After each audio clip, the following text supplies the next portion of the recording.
تحية عالية غالية بطعم المحبة والنصر والتمكين. اسمحوا لي أيها السيدات والسادة أن أستدعيكم معي بعد أخذ وجبة الإفطار هذه لجولة لنكتشف الوطية وجماليات هذه القطعة الرائعة والرائقة من الوطن، والتي فعلا تستحق أن تزار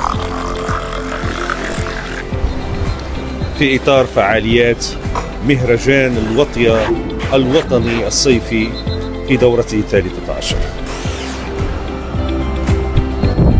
الخروج من فندق القصبة إلى امتدادات الوطية من إقليم طنطان، هذه القطعة الجميلة التي تجمع بين البحر والصحراء وحرارة الجو وحرارة المشاعر والاستقبال وحسن الضيافة والرياضات المائية المنتشرة بكثرة والأصدقاء.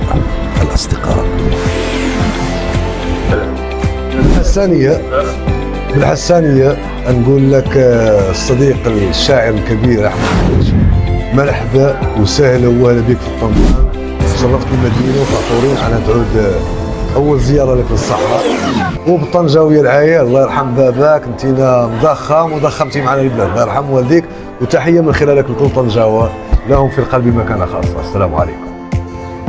من فعاليات مهرجان الوطية الوطني الفنية والأكاديمية والعلمية أنه يتضمن معرضا وطنيا للإنتاجات التقليدية اليدوية لأقاليمنا الجنوبية بكل ما تتميز به من خصوصية وروعة وتفنن وإبداع.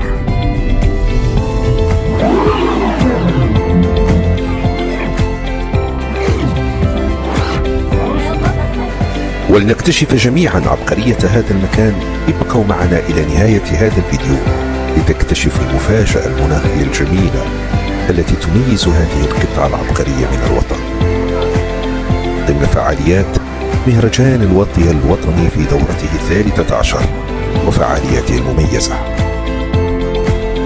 عرش وشعب توحد في حبنا الانتماء، فكان ترابنا أما وأب. ولعل من اللحظات القوية التي أود أن أتقاسمها معكم الندوة الوطنية الخاصة بالسياحة الثقافية والتنمية، وهي المشاركة التي كرمنا من خلالها ضمن فعاليات هذا المهرجان المتنوع الذي مزج بين الجانب الأكاديمي والفني والتنشيطي والعلمي والنقاش الأكاديمي الهادف، الذي سنخصص له فيديو خاص للتعريف بهذه الندوة ومخرجاتها من خلال بيان الوطية الوطني الثقافي.